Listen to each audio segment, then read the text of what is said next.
would hold on Friday, 19th November 2021 at the Tamaral Event Center, Old Airport Road, Jos.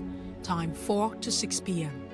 Funeral service at Kokin Headquarters, Jos on Saturday, 20th November 2021. Time 8 a.m. Burial would be at the family home in Mararaba, Pushit, Mango local government area. He is survived by a wife, children, and grandchildren. Stella Dean Jacob for the family.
Hello and welcome to What Are We Saying #Ways, where we talk about topics and news as it affects us all. I am Osayome Saleh, and today I'm joined by the delectable Sia Fodele. Hello, Osayome.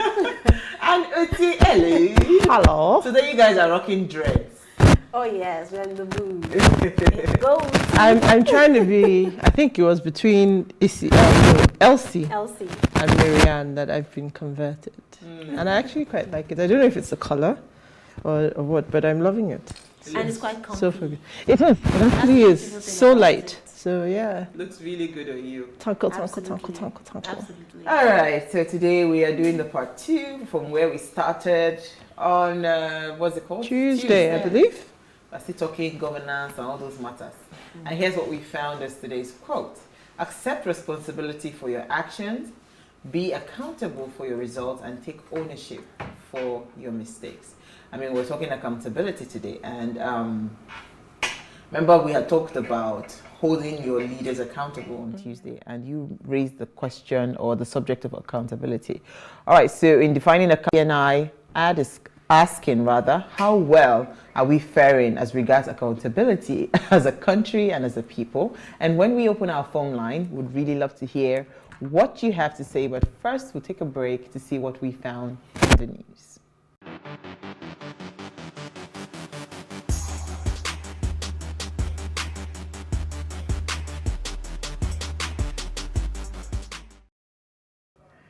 Thanks for staying with us. Now, history is full of rich and mysterious religions, practices and beliefs that shaped the world we live in. Now, hinting at powers below the surface of the mundane world, Occult Day encourages us to delve into this mysterious world, to commune with spirits and seek the truth that hide behind the stars and between the shadows. So if you've ever heard strange whispers or dreamt dreams that became prophetic, then Occult Day is your opportunity to listen a little closer, dream a little deeper, and reach for those mysterious or mysteries that lie just beyond the reach of the common man. Happy Occult Day. When I was reading this, I said, ho, ho, ho, every day has a day. Every day has a day, exactly. So, you know, it's, I mean, there's no getting around it. It does exist. Religion, for some people, some people, it's practice they've taken up. I mean, even when you just look at the types of TV shows that we have, it's spun a whole genre, right? So it's here. Whether we believe in it, you don't have to believe in it, but it does exist.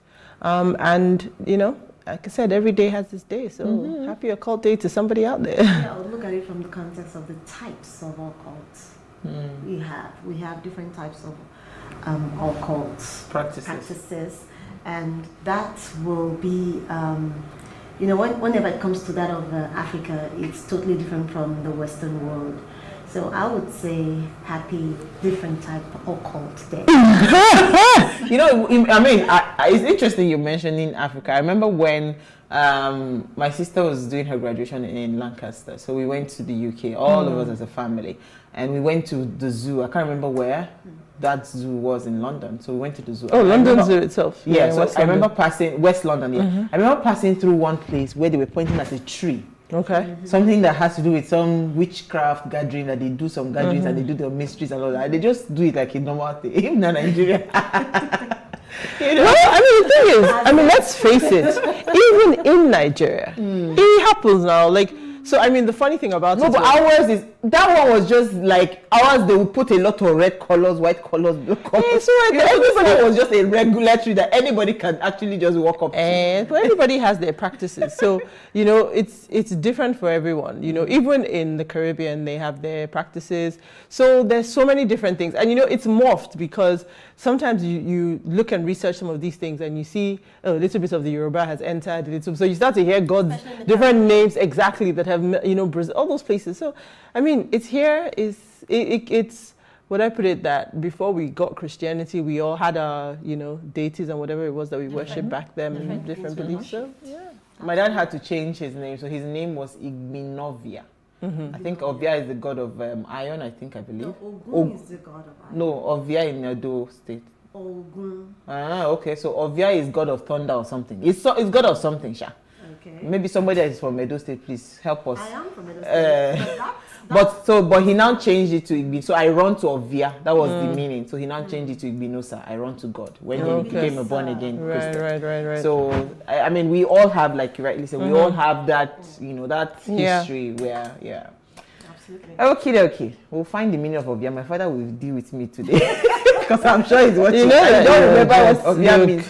I can't remember. Edo basically spat you out. So that's as much as you can claim. Yeah. Okay, who am I going with? Uti, let's start with your story. Okay, so in the world of Japa, my headline reads, fresh 95 Nigerians stranded in Libya return. So the DG of NEMA, that's the National Emergency Management Agency, Alhaji Ahmed Mustafa, has confirmed the arrival of 95 Nigerians who were stranded in Libya. Of this 95, there were 60 men, 29 women, 4 teenagers, and 2 infants. So the returnees came in on a plane, and the government has assured them. So they came back with the assistance of the IOM, which is the International Organization of Migration, and the government has assured them that they will do all they can to support them, to allow them to reach their full potential in this environment. Not sure how, but that's the assurance that they've been given. So I think the thing for me with this story that stood out is, look, Japa is the thing right now. It's trending, it's voguing, you know, it's always been a thing, but right now I think we're seeing that sort of mass exodus. And for me, this story just has to encourage people that if you're going to do it, then please do it the right way. You know, people will promise you all sorts of things. I've known people who eventually ended up being stuck in Azerbaijan, stuck in all sorts of different places. It is dangerous. People lose their lives. People spend a lot. So these people would not have gone for free. They would have spent money, all the money they had. Sometimes they try to pick up work along the way to keep paying their transporters. So if you're going to do it, please endeavor. I know everybody can't, so it's not utopia, but the idea is that if you are going to do it, then please try as much as possible to do it. There are lots of legitimate ways in which you can migrate and leave Nigeria, so let's try and find one of those. Absolutely. Absolutely. Nothing like, I mean, I don't know how people cope with going abroad and just staying there with a visiting visa. I don't understand. I can't wrap my head around it. It's called survival. No, see. Yeah, I don't know. I don't know. It's not like I have. It's everything. A mindset. Yeah, I don't. Thank you. It's a mindset and it's survival. So I'm always very careful. I've learned over the years that my perspective is different based on my experiences, right? But you know, I've never been in a situation, thank God, where I've never had 3 square.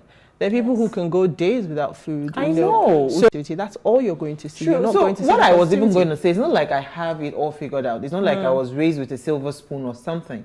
I just don't get that. I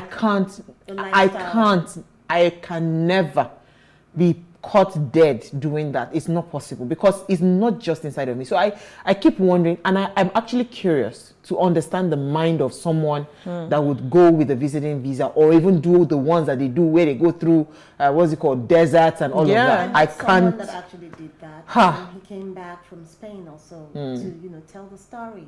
And I've lost about 2 people based on this. So the people that actually came. You are from the epicenter. It's our center. That's my point now. You know, so these 2 people that died on the way, they were never buried. So these guys that actually came back, they are one of the lucky ones. Oh yes, you know, part of why my dad, and I'll tell you why my dad decided he wanted to raise his children in the north. Yeah, right from when he was a young boy. It was part of all of these things because it was. I mean, in Edo State, there is no family. But like do you understand? There's no family in Edo State that you cannot trace to say that some people have gone through illegal and all. I mean, there are plenty. My family is there. We didn't go through illegal means, pardon me. So there are families like that there. Your story, madam.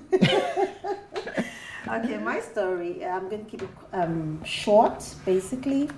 And let me dig the story out. Is on NSAS report by Femi Falana. He says it's one of the best report ever produced. He says that the panel gave everybody fair hearing, bent over backward to accommodate those who should have been sent packing, and did a thorough analysis of everything. So, like I said, he said I wasn't even interested in what the outcome will be, but because he has actually said this, I would like to know what the NSAS report is all about. Basically. Oh, really? You've not read it? I haven't. Okay, welcome. So I saw this very beautiful video. I saw it and it gave me so much hope. This young boy, his mother was writing her test. Oh yes, I saw it. So, and he was outside with the younger sister, and the mother was writing a test, and the girl started crying, and the young boy just whipped up the bag and mixed up her meal. I don't know if they have that video, and he started feeding the girl. For me, that broke my heart. That's the video. I mean, this boy is my hero for today. He'll continue to be my hero for a very long time. And see how the girl is so quiet and she's eating. I mean, you see, the nature of humans, right? We are born with love. We have only love and care. So when we start to act the opposite, it just tells you that something has gone wrong. I mean, this boy would have as well said, I'm a child now. My mother is right. I bet let's go and call my mother. I cannot be dealing. But he understands that mommy has to write this test. And he decides, you know what, let me take care of my daughter. I mean, there was someone that posted on Linda Keji's blog, I think Amarachi, that's her name. She said their mother was writing a quiz and little sister was crying. He had no option than to mix her food and started feeding her. This little boy won my admiration today. Learn to train your sons to be responsible because in the future, they will be of help. Train your sons just as you train your daughters. If his mother had not trained him well, she would have suffered so much today because she would have had to cry and cry and cry until the mother came. So she saw it from the angle of raising boys. You know, I only have sons. I raise my sons to be able to do anything that any girl can do. They go into the kitchen. But I don't even want to look at it from that angle of even raising a son. I'm looking at the angle of, love. Empathy. I'm looking at empathy. I'm looking at the angle of the boy understands that, So those are the kinds of quality that we need to begin to imbibe in everyone, where you are just considerate. I mean, Unoma is always preaching consideration. Where you're considerate of the next person. He knows that mommy needs to take this test. And he decided, you know what, let me step up to the challenge, And he, of course, thankfully, the mother has also equipped him to be able to do that. Which is that's where I was going to come in, because I said, look, the thing about it is that with our children, a lot of the time, I hear people say, oh, it's too young. Oh, leave them, they're not old enough. Leave them, it's just a baby. You don't want this to be this child's everyday life. So it's not the expectation, but you do want to prepare your children for life. And you want to start doing it from day one, where this is how they learn responsibility. This is how they learn, So if this child had not been exposed to that because the mother thinks, oh, he's so young, it's lost because you're almost undermining the capacity of the child. So understand the capacity at which your child can operate and equip them to be able to grow and stretch. Then it's fine. When I saw that video, the way he would lick the spoon and feed it, I said, this one don't watch him, Mama. Yep. It was such a beautiful video. We don't know you, but we celebrate you on ways, and we hope your mom. We hope she passes her test. I'm sure the test is meant to give her a better life as well. So nice. Honestly, oh, so sweet. Such a sweet young boy. So sweet to watch. All right. On that note, to take a break. I think this week I've just been giving feel good stories. I don't have energy. I'm shut down for the year. We'll take a break. When we come back from the break, we're going to be discussing accountability. Stay with us. We'll be right back.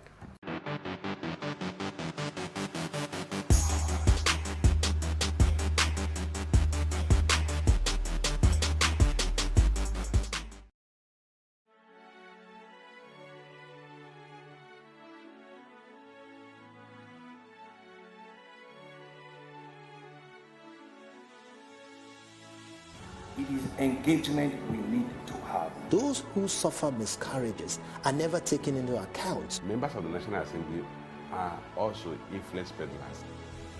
You are sitting on Nigerians' money. From the barbing, I pay my rent.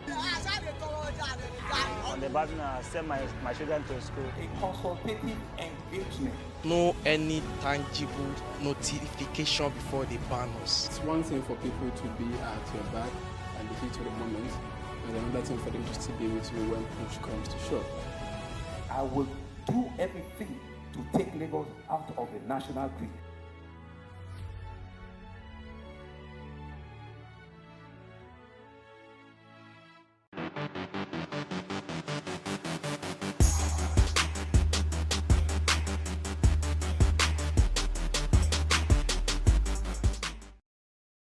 Thanks for staying with us. Now, social accountability refers to the wide range of citizens' action to hold the state to account, as well as action on the part of the government, media, and other actors that promote or facilitate these efforts. Social accountability strategies and tools help empower ordinary citizens to exercise their inherent right to hold government accountable for the use of public funds and how they exercise authority. Now, on Tuesday, as I'd mentioned earlier, we focused on how we can demand good governance from our leaders. And the subject of accountability was brought to the table by yours truly, Utsi. So we are looking at accountability both as people and as leaders. That's our conversation tonight. So please let us hear what you have to say. Remember, you can join the conversation. Send us an SMS or WhatsApp to 081-803-84663. All right, so let me just quickly come to you, Uti, and I want to start first because I want to piggyback to what Uti had, Isi had mentioned about Femi Falana, commending the reports for the judicial panel from the NSAS reports that was brought forth, and commending them. Do you think that is a show or a sign of accountability? Do you see them, okay, that somehow those people felt they truly, that's the judicial panel now, they're truly accountable to the people, and that report is, you know, shows that there's hope for accountability in the country? I don't know that I'm that optimistic. So the panel did a job. Okay. They did the job they were asked to do. They heard the victims, they heard all the different parties, and they've come out with their report. So did they do their job? Yes. Now, in terms of accountability, I mean, it's a step in the right direction, let's be fair, in that the government set up this panel. The panel was given the opportunity to do their work. Even though there was a lot of stalling from different parties, from the police, from the army, but they did their job by and large, and they've come out with quite a detailed report. So in that sense, I want to commend the Lagos State government, because I mean other states, all states were asked to set up panels, and I believe this is the only report that I've seen or heard of. Yeah. So it's important to also commend the government for doing that. But you know, accountability doesn't stop there, because I mean it's from what I saw, it's about 309 pages of the document on my phone, and it's a lot. And in there, we must acknowledge the fact that this panel and this report is only part of the journey. So when we talk about accountability, it's an end-to-end process. So if there are recommendations in this report, if there are remunerations in this report, all of these things need to be followed through. I remember reading something 2 days ago about the SARS or police station, which was tied to SARS in, is it Akuzu? Is it? I don't know. Akuzu, that's yes, so that was apparently one of the really notorious ones that had been, you know, all through the media back then. And I saw, I think it was a tweet where somebody had said, oh, that he'd been informed of a man who had been kidnapped or taken away by unknown forces a few weeks before, and then he'd been, you know, trying to search. Of course, it was a tweet, so it was quite brief. But the long and short of it was, he was then informed that he should go to that, you know, Akuzu place, and the person was there, and you know, therein lies the issue. He went there, and the person was there. And in my mind, I thought, this station is still open. This place hasn't been talked about. The power of institutions. Accountability is what builds institutions, because there's longevity. There is someone who can see, you know, 100 years down the line, this institution still exists and it's doing its job and it's above everybody, which is what the law is supposed to be. So have they done their job? Yes. For this to go full circle, then that report needs to be taken seriously, and it needs to, every recommendation in there needs to be put in place, or whatever needs to be paid, remunerations and all of that, all of it needs to be implemented. So that's how I choose to look at accountability from that point of view. But this is it's a good start. Something has happened.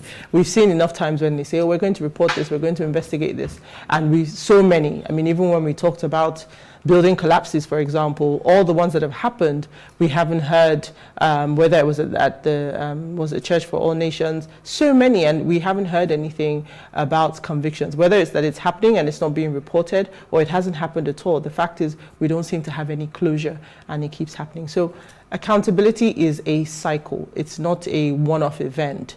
It is something that is continuous. That's the only way that we can feel the impact of accountability. Absolutely. So we talk about Nigeria, accountability in Nigeria, right? There's a role of the people, right? The youth. Because I want to just focus on the youth. I don't want to focus on all the people. There's a role of the people and there's a role of the leaders, right? in your judgment or your assessment, Isi, do you think that we are playing our roles right when it comes to accountability? Young people, are we being accountable?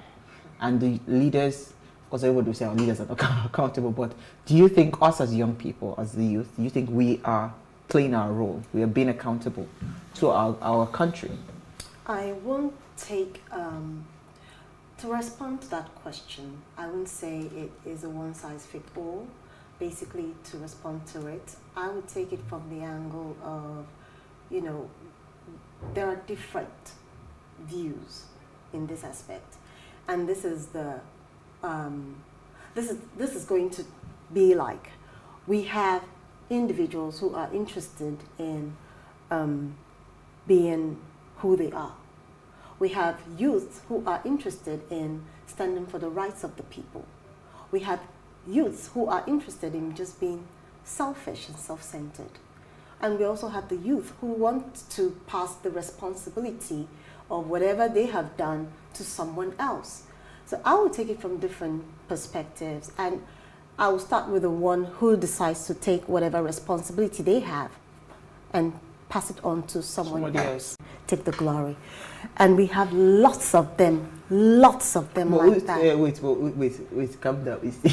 But really, if you are given the opportunity, wait now, we're having a conversation. We're not fighting. I'm not fighting. If you are given, wait now, if you're given that opportunity where you don't have to do the hard work, are you trying to tell me that you will not take on that opportunity? Because at the end of the day, it will still come back to me. Believe it or not. And if it's my responsibility that I'm supposed to do it, I will step up to the plate. Okay. A simple example. Let's not talk about how I got here today. Okay? I am supposed to be on. I thought I wasn't. But that sense of duty and sense of responsibility is what brought me here. So if every youth decides to say, okay, this is what I'm supposed to. On that note, you have hit it on the head. If every youth should step up to the plate and say, hey, I will go in and do what I'm supposed to do, that is the first leg, basically. On my way down here, I saw different individuals on the road, and there was a bit of traffic just between Chevron and VGC. And in the course of coming down, what happened? I saw a military man flogging those who were on the right side of the road and allowing those who were coming from the opposite direction to go through. Not flogging the ones on the opposite direction or coming from the opposite direction. So it is going to start from us as individuals. Why are we not taking responsibility for this? Why? It is simple. We do not have love. You know, I've said this time and time again. We as individuals don't love ourselves in Nigeria or in general. And if you look at it from the perspective, what are the types of movies they are exposed to? The type of movies individuals are exposed to these days are vampire movies, things like that, that will get their thoughts into that direction. There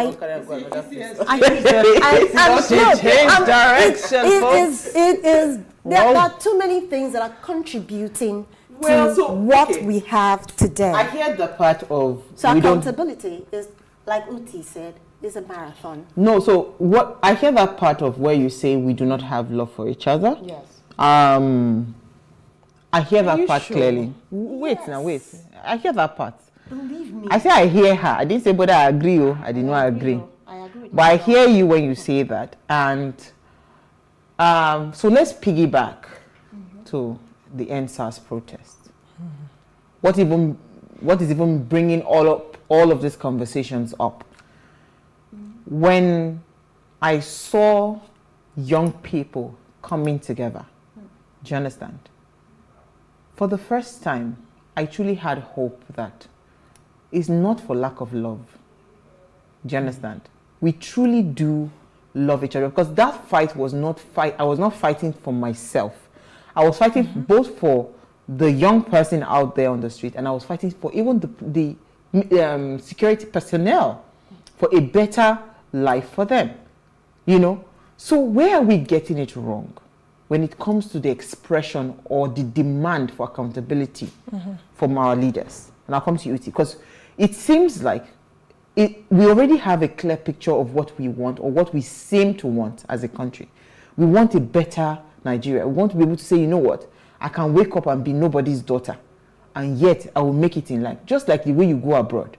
As long as you have brains, you have great ideas, you put it to work, it yields results for you. You don't have to know anybody. You don't have to have any godfather, right? It's a fair system that you just plug. When you talked about institution, you plug into that system and it brings results based on the matrix that you have put in. So where are we getting it wrong as a people? Why are we not in that space where we are able to, I don't know, get to that point of fairness for everyone? Because I think accountability is also some level of fairness. So for me, fairness starts first of all with whether everybody has a level playing field to start with. And we don't in Nigeria. When you talk about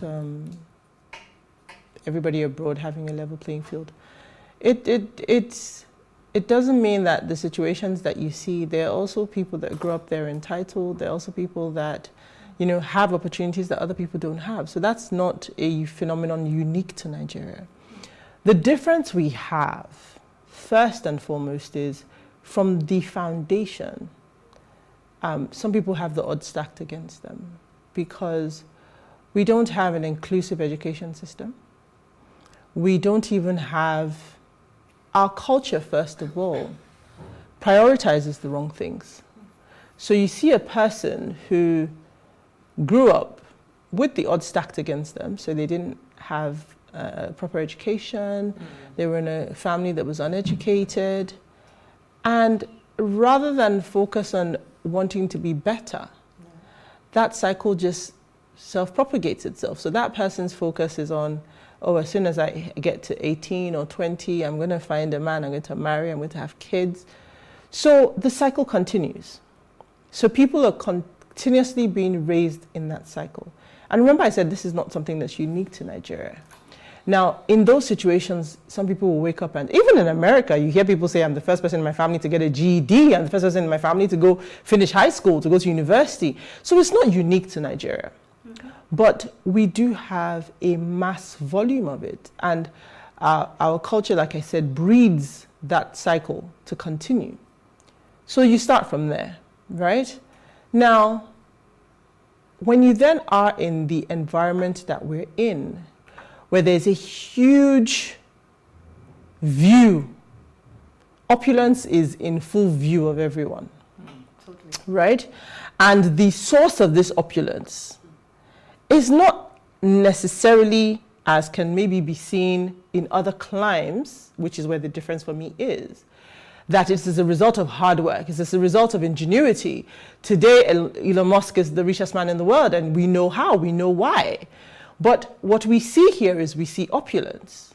And with the exception of our politicians, our entertainers, there are very many people that you have no idea how they've come to be in this wealth. So when you see that, again, remember, glass half empty, glass half full. You can choose to say, you know what, I want to get that. And there are many ways to get it. You can pick up a gun, which is typically where we started. Armed robbery was where we started, you know. And we've morphed into gangs, assassins, online robberies, fraud. It's just taken on a life of its own. Kidnapping, you know, so it's taken on a life of its own. So people now, for those who choose that way, right? Then you have the people who work hard, because look at what technology has given us in Nigeria today. How many unicorns do we have now in a very short space of time? Sure. People, young people, some young people, a lot of young people are choosing that path. They're choosing, you know, our 30 under 30 list is so rich, it's so robust. Young people are doing amazing things. You only need to spend, what, an hour on Instagram and you'll be shocked what businesses are being run by 23-year-olds, 24-year-olds. So again, Gen Z has its unique characteristics. So how do you choose to see it? Then for me, where we come to mindset, where you think, you see it all the time on Twitter, Nigeria kills dreams, Nigeria does this. But in this same place, young people are doing amazing things. So do we need to investigate and understand what the factors are? I guarantee education is at the bottom. Not necessarily that the foundation we speak of was right, but the choice that person made, holding themselves accountable to say, you know what, I want better. I'm going to go and educate myself. We are in the time when it is the easiest to educate yourself. If all the data that was spent watching Big Brother, if all the money that was spent voting on Big Brother was spent on doing Udemy courses or learning free courses everything, online, you know, there would be opportunities. I know people today who are data scientists who didn't study data. They just went out there, went online and learned it. So the choice to continue to say, oh, our leaders are bad. Two wrongs don't make a right. Absolutely. Our leaders are bad doesn't excuse you to say, you know what, I'm going to do the wrong thing. So you have to hold yourself accountable. Exactly. So when we start to talk about it, where we say, is it fair? The fairness balance is getting better. Now, one of the things where we talked about connections and man, no man, for example, technology has helped us a lot. In the past, there was a lack of awareness of many things. A lot. Like Uwa has talked about the opportunities she had when Lagos State was selling houses. Yes. How many people in the public knew about it? So these opportunities where you say it's man, no man, for you to even be able to take part in an opportunity or leverage an opportunity, you first have to be aware of it. Absolutely. So if an opportunity came up somewhere that your father knew about, and your father said, see my daughter, Isi, who never heard about it, her first thought would be his connection. Absolutely. But did she even know about it at the time to even say, okay, I can put myself forward? Your network is your net worth. It's no joke, and that's the same everywhere in the world, by the way. So the fact is, as we improve, as we grow, this fairness will become more. Look at our musicians today now. Even Big Brother, it's a leveler. Because you're going with nobody, your heart. We shall come back from the break. But you know, when you mentioned 30 under 30, though, I'm just thinking, Uti, some people made that list and they not eventually realized that. Well, so there you go. I mean, that's what I'm saying, that there are people on both sides of the divide. Let us go on a break. I want to open our phone lines. Stay with us. We'll be right back.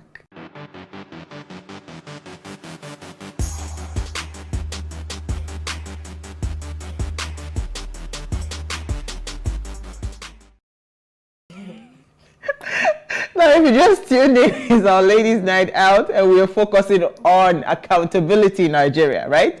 Perspective of people and leaders. Now, please let us hear what you have to say. Remember, you can join the conversation. Send us an SMS or WhatsApp to 081-803-84663. So our phone line is now open. Please call us on 070-25007749. The number to call is 070-25007749. Please turn off the volume of your television set so we can hear ourselves when we're talking. Thank you in advance. You know, so when you mentioned 30 under 30, so shouldn't there be like a standard measure for accountability that hold, you know, like in those days, right? If your name makes a certain list, right? It is prestigious. It is like, you have made it in life. But now, in the world that we have today, it seems like money can buy anything, right? So how do you even start to preach this subject of accountability when even for some kind of prestigious recognition that you would normally not get before only on merit, right? You can actually buy those kinds of things. You know, is it possible for us to actually reach that point where we truly have accountability at the forefront of our existence as a people in Nigeria? That everything we're doing it based on the fact that, you know what, even if nobody's watching, I hold myself accountable and all of that. Or do we need to put institutions like them EFCCs and all those things to check it for it to be able to build it? We can't just grow it like that. The EFCCs that we have been put into place, how many have they convicted? How many people? Let's be realistic. Well, the boss is trying. It's a thing. Look, Uti nailed it when she said it's a thing of choice. If you as an individual decide to say, I won't do ABC or 1, 2, 3 things because it goes against my belief, you will be able to stay away from it. You'll be able to abstain from it. But when you decide, okay, I can do this and get away with it without any consequence, that is where you decide to say, okay, if I can do this and get away with it without having to face any charge or anyone will not hold me accountable, why won't I do it? Everybody can do that. The key thing here is about mindset, how you were groomed, how you were brought up. If you decide to say, this goes against my principle. Back in the days, they would say, a good name is better than riches. But today is make money or die trying. It's not about what you... Nobody cares how they make money anymore. They just want to make money, absolutely. Nobody cares. So the key thing here is about your choices and your mindset. So how do we hold our leaders accountable? Holding our leaders. So first of all, I think that before you talk about holding them accountable, we have to first come to a place of, as utopian as it sounds, we have to first come to a place of, they're not doing the right thing, but I will continue to do the right thing. Hard as it may be, first and foremost, that's important. Because what we expect from our leaders is not something that we can tell ourselves that, look at Lai Mohammed. Hell. You know, when you begin to expect more, right, the gap between expectations and reality is huge, right? And that can sway anybody, you know. The day you're very, very hungry and somebody is waving 10, 1,000 naira, 500 naira, you could compromise yourself. Absolutely. So I love what you said about personal beliefs. It's important, first of all, that you're grounded. If you're somebody who money cannot sway you, and I know it may sound crazy, but there are people like that. I'm like that. I used to be like that. I'm not sure now. It depends on the money. So let me not just lie. Money cannot sway me, but it depends on the money. So even if you say money cannot sway you, let me put it this way. You would have things that you may consider. That's, I think, what we were trying to say in a roundabout way. There are things that if the money is enough, you may consider. But you will have hard stops. There are things that, I mean, today, if they give you 200 billion, are you going to kill somebody? For some people, it's not going to happen. So the reality of it is, when we talk about our leaders, because people, I feel, now use our leaders' bad behavior as a security blanket. So after all, if our leaders are getting away with it, why should I be the fool? Why should I be the mum? So the idea is, first of all, acknowledge that your leaders are flawed. But if we want to see change in Nigeria, that cannot be our excuse. That cannot be our yardstick. We now need to see ourselves and say, you know what? I don't care what I'm seeing. Because this cycle, if you know, it's like a ring. If something keeps going round and round the circle, if you don't one day take something sharp and heavy and break that circle, it continues. So, non-stop. Exactly. So if we tell ourselves that, look, it's just like our youth said, the ones that have gone before us, as far as we're concerned, they failed. They may not have done it in a way that I agree with, but they failed. And we want to do things differently. So when we all start to decide for ourselves that we want Nigeria to be different, we want Nigeria to do things differently, then we all start to take a stand. It's not... Yes, there's a place for institutions. There's a place for the EFCC. Because I was going to come to the NFI. There's a place, because let's not forget that all around the world, let's even use children. If they know they can get away with it, they will do it. They'll do it. And that's human nature, right? So everywhere where there is sanity, that level of laws that are in place has been in place for so long that some things have just become the norm. You know, if you know that when you jump traffic lights, they're going to find your car, you're going to not only get a fine, you're going to lose your license. If that's what you met when you were alive and it's been around. In France, right? Because my sister, she drives. She was telling me that it's not only, it's not just fining you. They will give, so there's a particular point that you have. Yeah, on your license. They will deduct. Yeah. Are you kidding me? So you can't mess with your license because it's not about, because you know how you suffered to get it. right? So if you now what's it called, break the rules, right? They are not just saying, oh, you're paying a fine. That's an easy way out, paying a fine. By the time they downgrade and eventually you that's lose the that, power of before the you can get it institution. back. So I was going to say that because it feeds. As we are now, right? As we are now, everybody's accountable until temptation is brought forth before you. Do you understand? And there are no consequences. Because that's what I was going to come. I was going to say that, you see, because come 2023, some stroke of luck, something then happens that we truly find the right leaders in power. What is the measure? What's the parameter on ground? Do you understand? Okay, see this NSAS report now. I hope you know that the president of Nigeria has been indicted based on that report that was given. He said he's not going to talk about it with the United States Commissioner. Do you understand? You know, if you look at in critical context, because he's in charge of the police force. Do you understand? He's in charge.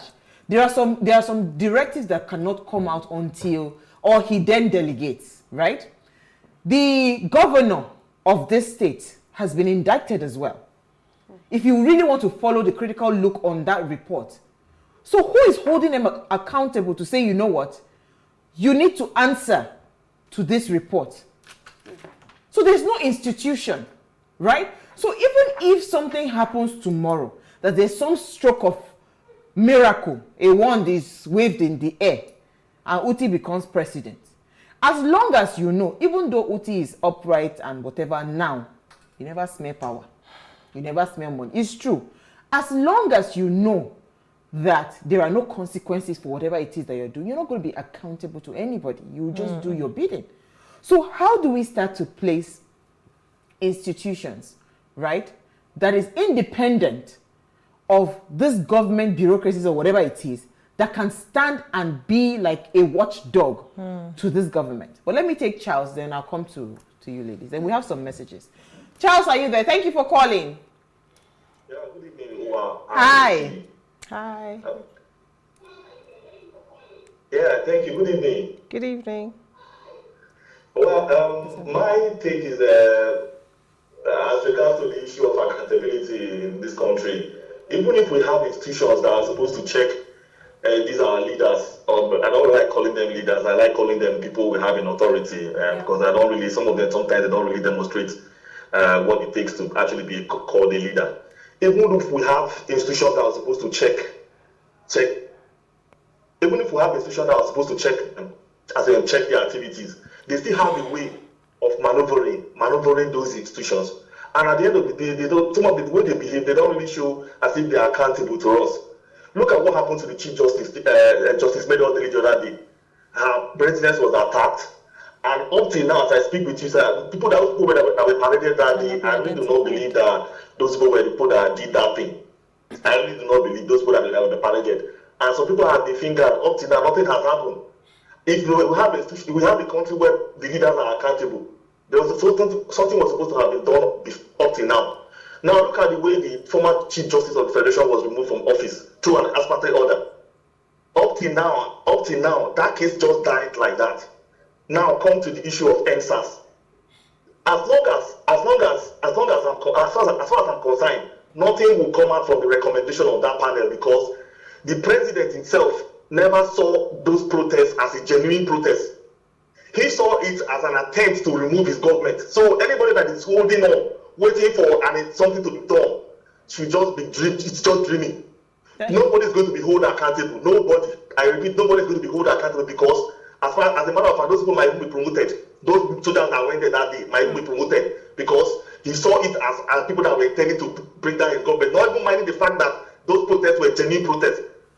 Thank you, Charles. Very much. That's my take this Thank you, Charles. You know, I hear Charles, and when Charles is talking about this government, the leaders or the rulers that we have will find a way to bypass the institution, it means that we do not have an institution, because an institution it can never and should never be weaker than what's it called? Than leadership, right?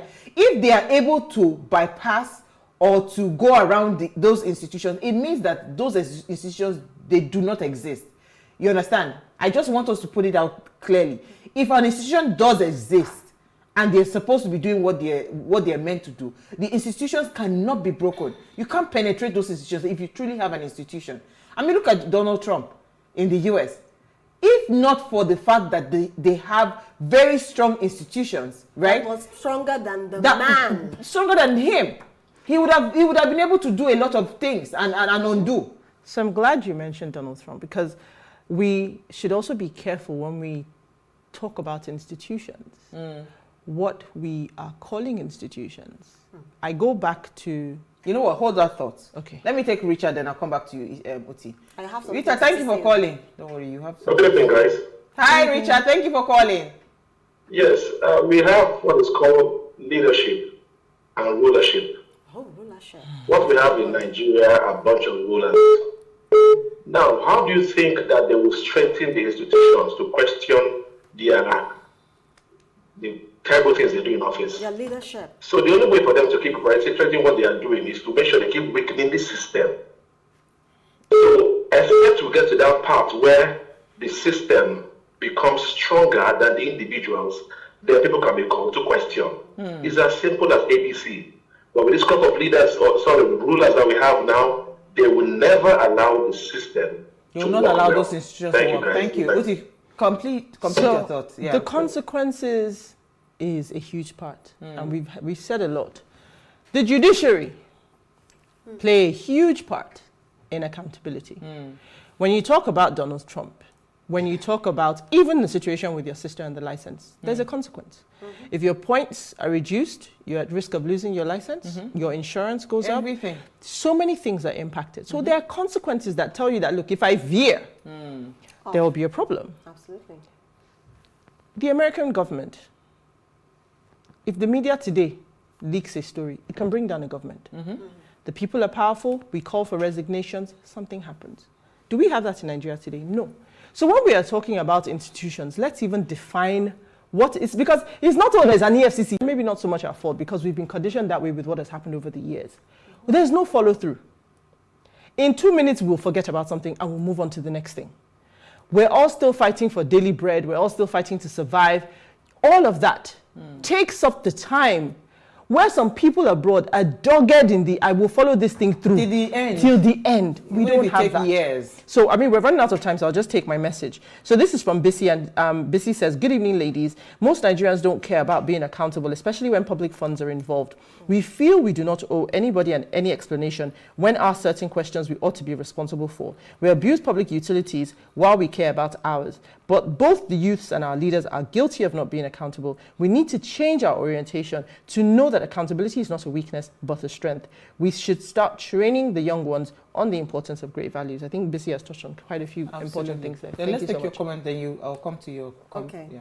It is, there's no name here. Okay, this is from Bobby Kennedy from Jalingo, Taraba State. You know what? Hold that thought. Let me take Nasir, believe from Bauchi. Okay. Thank you for calling. Hello, my name is Nasiru Bala from Bauchi. Thank you for calling, Nasiru. Yeah. My opinion is that we Nigerians, we don't respect the institutions, we don't respect the laws that our elders what I'm saying is that. Oh, Nasiru, did we lose you? Sorry about that. Isi, go ahead with your comments, please. Okay, it's like I said, it's from Bobby Kennedy from Jalingo. He says, accountability in our country has taken a rough dimension totally. The leaders started this menace of corruption, nepotism, conspiracy, tribalism, to mention a few. That actually paved the way for some youth to go extra mile in making sure to follow the trend of living a nasty life. Jerry Rawlings said something. When he started it, he said, no, he's going to make sure that there is a constitution in place, that even if the devil comes into power, the devil cannot change that constitution. Do we have something like that in Nigeria? To be accountable to themselves. If we know today that I won't do this thing, then that thing stops happening. Issy takes the same decision, you take the same decision. As a collective, we've made a change. So the idea is we all need to be committed to that. It's difficult because everybody's circumstances are different. Some decisions and some choices may be easier for some people than some. But until we take that step, we're not going to get further. So I was at a meeting today. I was at a meeting today. It was a political meeting. Somebody is trying to run for office. I remember talking and I got very upset when certain people's names were mentioned that ran for presidency in 2019. I was upset not because let me just say why, not for the not. Because I felt like these people do not even understand the gravity of where we are as a country, like the real issues. And for some people, it's just for me to just be there and clout chase, as far as I was concerned, with some of those candidates. Between these people that we are talking in all our weight and everything, you think, no, we should be able to call out people, right? And just give them basbos like that. Do you understand? Yes, Uti. Because even while we are holding ourselves accountable, we must also demand accountability from people like that. Especially people that we have put in energy to try to push for them to also get into leadership roles. They know themselves. Committed to pushing What I was going to say quickly, Isi. What I was going to say was the fact that, we have this slogan which we always say in Nigeria: if you can beat them, you join them. That has been the slogan that people who go into power, and when they go into power, they'll say, okay, I've tried to do it this way and it didn't work out, so things are flying by me, so I have to join them. And basically, I would say this: you have to have that mindset that you won't be derailed. You have that responsibility not to be derailed. Okay. To the people and paramountly to yourself and the name you represent. Absolutely. Thank you. On that note, thank you, Uti. Thank you, Isi. So before we go, do ensure you follow us on Instagram at PlusTvAfrica. You can interact with us further, drop a comment, and more importantly, we've started a giveaway. So follow us on Instagram to see all the goodies that are up for grabs. If you missed today's quote, here it is again. Very easy. Accept responsibility for your actions, be accountable for your results, and take ownership for your mistakes. This is very short and simple. See you guys tomorrow at 8 p.m. as we bring another great conversation to your screen. Enjoy.